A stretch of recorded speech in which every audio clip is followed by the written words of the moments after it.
arme și muniții de proveniență rusească și o dronă Shahed, probabil trofee de război, au fost depistate în luna noiembrie anul trecut, aici, la punctul de trecere a frontierei Leușeni-Albița.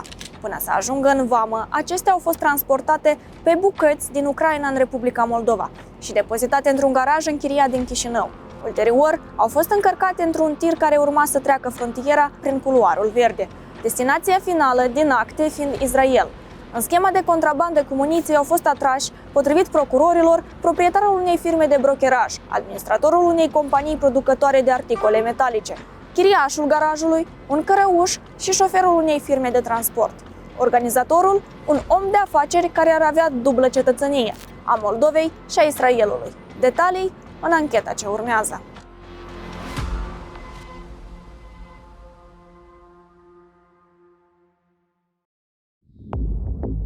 Pe 20 noiembrie 2025, la punctul de trecere Leușeni-Albița, pe sensul de ieșire din țară și intrare în România, s-a apropiat pentru traversarea frontierei un camion cu numere de înmatriculare moldovenești. Autovehiculul era condus de un cetățean moldovean, care a prezentat vameșilor o declarație potrivit căreia transporta 22 de articole din metal. În timpul controlului au apărut suspiciuni, fiind inițiate verificări suplimentare. Camionul a fost lăsat să meargă în vama românească pentru a fi scanat. Astfel, s-a adeverit că acesta transporta armament și muniții de proveniență necunoscută.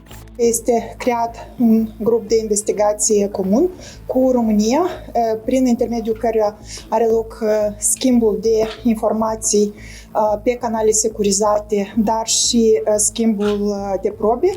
La moment, din datele anchetei și urmăririi penale, putem comunica despre faptul că acest lot de muniții a intrat pe teritoriul Republicii Moldova, fiind organizat segmentar, adică câte două componente, prin punctul de trecere a frontierei din direcția Ucrainei. Nu se confirmă proveniența acestora din careva depozite de armamente sau alte muniții strategice. Direcția de investigare a infracțiunilor de criminalitate organizată și terorism din România, pe scurt DICOT, a publicat imagini cu armamentul și munițiile depistate în camion. Analizându-le, am identificat componente de rachete Cornet, folosite de forțele terestre pe câmpul de luptă pentru distrugerea tancurilor moderne și tehnicii blindate, sau a țintelor aeriene cu viteză redusă și zbor la altitudine joasă. Am reușit să aflăm că erau 18 astfel de componente de rachetă. Totodată am identificat 7 lansatoare de grenade RPG-30 Kruk și o parte componentă a unui lansator RPG-27, Tavolga. Acestea sunt folosite, la fel, împotriva tancurilor și a tehnicii blindate. De asemenea, în camion se afla și un lansator sol-aer, de model Verba. În poze observăm și fragmente dintr-o dronă de tip Geran 2, cunoscută ca Shahed 136, cu mai multe elemente dezmembrate, probabil în urma doborârii, având așchii în zonele de desprindere și motorul desfăcut, fără elemente pirotehnice.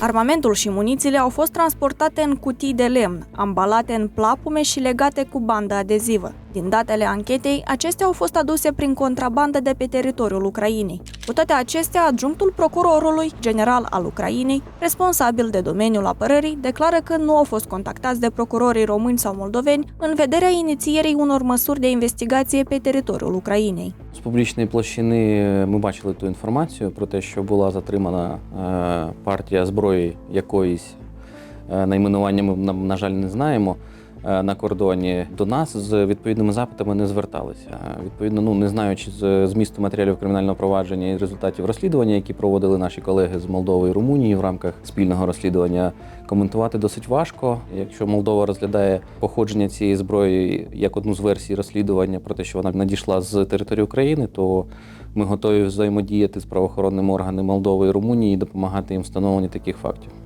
Precizăm că în urma interviului la acest subiect, procurorii ucraineni au deschis un dosar penal privind circulația ilegală a armelor. Șoferul camionului Serghei Prilipcean, de 38 de ani, a fost reținut de oamenii legii români direct în postul vamal și plasat în arest preventiv. Direcția de investigare a infracțiunilor de criminalitate organizată și terorism din România a refuzat să ne ofere detalii despre acest caz, menționând că divulgarea acestora ar periclita rezultatul anchetei.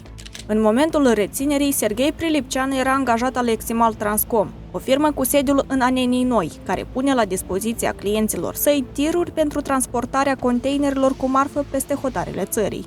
Tipul de container, el se închide și se sigilează. Noi nu avem tangență, verificăm marfa. Am vrut să facem, o lămurire în mass media, în Facebook, în internet și așa mai departe. Că, iarăși, aici pur și simplu a fost comandă de transport și atât. Dar am nimerit ce am nimerit, că aici merge, cum am înțeles, mai mulți oameni implicați. Și ține de urmărirea de anchetă, noi nu avem tangență. Noi suntem, adică, pur curați și nevinovați în treabă. Noi avem toate actele, că am primit comanda, cum s-a efectuat, cum a fost. Puteți fi oricare șofer. Pur și simplu s-a nimerit mașina asta la comanda dată. Clientul despre care ne spune angajatul firmei de transport este societatea comercială Solar System, o companie cu sediul la Chișinău, care are printre domeniile de activitate fabricare de structuri și tâmplării, inclusiv comerțul articolelor de fierărie. Solar System are doi proprietari, Ninel Basailov, care deține 10% din afacere, și Vyacheslav Pârvu, 90%.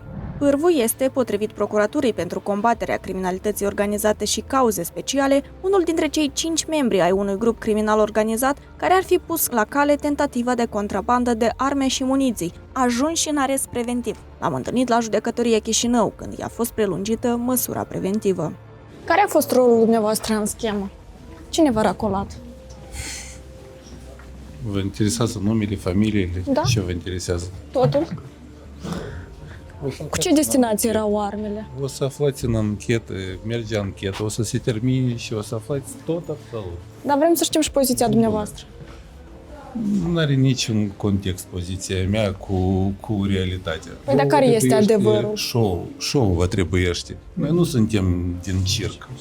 Să ne spuneți care este și poziția dumneavoastră în acest sens. Poziția mea este că nu port nicio vină și o să fiu stabilită de anchetă. Aceasta poziția mea. Am mers la sediul firmei Solar System, în încercarea de a discuta cu Ninel Basailov, partenera de afaceri a lui Vyacheslav Pârvu, sau cu administratorul firmei Victor Procudin. Добрый день. Это фирма Solar System? Да. А Но можно... хозяина нет, только с хозяином приходите. А где он? А кто-то из администрации когда бывает? Да. Ну, вряд ли он приедет. Pentru că nu i-a răspuns nimeni la telefon, l-am rugat pe angajatul firmei să transmită contactele noastre conducerii Solar System. Însă până la publicarea acestui subiect, niciun reprezentant al companiei nu a revenit cu un mesaj sau apel. În schemă, un rol cheie l-ar fi avut și Valeriu Braga, care are statut de învinuit. El e proprietarul firmei de brokeraj care s-a ocupat de fapt de perfectarea declarației vamale și trebuia să se asigure că actele prezentate în vamă erau veridice. Care a fost rolul dumneavoastră în dosar? Cum pledați? De unde au fost armele aduse? De asemenea, a fost reținut și cărăușul care, potrivit procurorilor, ar fi adus armamentul și munițiile din Ucraina, dintr-un loc neidentificat de oamenii legii. Numele lui este Eugeniu Pralea. Potrivit datelor vamale ucrainene, pe parcursul anului trecut, bărbatul ar fi traversat de cel puțin 30 de ori frontiera moldo-ucraineană, ultima cursă fiind pe 19 noiembrie, cu o zi înainte ca tirul cu armament și muniții să ajungă în Bama Leușeni-Albița. Care a fost rolul dumneavoastră în dosar? Cine v-a racolat? Unde trebuiau să ajungă munițiile? Piesele de armament aduse în mod camuflat în Republica Moldova de cărăuș ar fi fost preluate de Maxim Darii, un antreprenor din Chișinău, care mai este vizat într-un dosar de escrocherie ajuns pe masa judecătorilor. Acesta a devenit cunoscut în spațiul public după ce a participat la emisiunea Șef la cuțite din România. Dragi șefi, sper să vă placă mâncarea care am gătit-o. Recunoașteți vina. Unde urma să ajungă camionul cu armament? Ce rol ați avut în schemă? Mai exact, bărbatul ar fi închiriat și depozitat armamentul și munițiile într-un garaj din sectorul Ciocan al capitalei, pe care am reușit să-l identificăm. Bună ziua, mă scuzați. Nu știți vecinii dumneavoastră din 422? Nu-l cunoașteți? 422? Nu. Nu? Să așa cu armament? Ați auzit? Ei, la că suntem aici, dar el se dădea în chirie garajul, nu știu. Se dădea în chirie? Și nu cunoașteți pe proprietar? Idei n-am și. Dar cum ați aflat de armament? Ei, da, și că aici și era și armată, era aici. Au fost și mascați și poliții. Nu știu, eu nu eram în ziua aceea, dar te-am spus la vecinul că erau vreo 20 mașini. și vezi că o tăiet, și poarta o tăiet. Pe 19 noiembrie 2025, cu o zi înainte ca armamentul și munițiile să ajungă în punctul de trecere Leușeni-Albița, Praga și Darii ar fi fost văzuți în preajma terminalului vamal numărul 2 din Chișinău. Detalii ne dă un angajat al unei firme de transport internațional din preajmă, care spune că a văzut câteva persoane în timp ce descărcau niște marfă. S-au oprit acolo la drum, au vrut să intre aici, pe teritoriu, să le permitem să caute descarcație pentru cara, că noi avem cară. Dar am spus că noi suntem ocupați, că vedeți că noi ne ocupăm și noi cu descărcări zilnice. Din acest motiv, ei s-au dus acolo ca la poartă și acolo au făcut tot în drum. Erau camioane puse spate la spate și acolo nu se vedea ce fel de mărfuri descarcă. Pentru că dacă să veniți aici des la terminalul industrial, o să vedeți astfel de camioane cum descarcă practic săptămânal. Pentru că camionul iese din terminal, vămuit, și respectiv vin alte camionete mai mici, ca cum avem noi, spun spate la spate cu camioanele și scot mărfurile. Asta e un procedeu normal, săptămânal, spunem așa, și nu-ți dă nimic suspiciuni. Unul dintre organizatorii tentativei de contrabandă ar fi, potrivit procurorilor, Alexei Piankovski, de 52 de ani. Bărbatul ar fi cetățean al Israelului. Care este rolul dumneavoastră în dosarul armelor? De cât timp cunoașteți aceste persoane? Unde urmau să ajungă armele? Ce acuzații vă sunt aduse?